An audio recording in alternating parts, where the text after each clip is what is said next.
আমরা ইতিমধ্যে জেনেছি আমাদের আমার এটা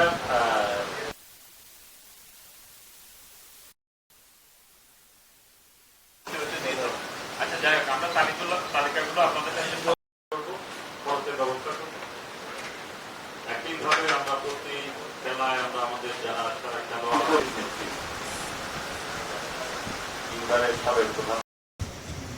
শত কর্মব্যস্ততার মাঝেও আমাদের আহ্বানে সারা দিয়ে আজকের এই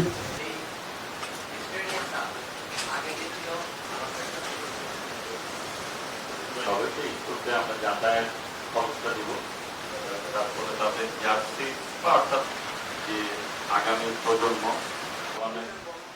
30 মে শাহাদত বার্ষিকীতে আমরা যাতায়াত খরচটা দিব।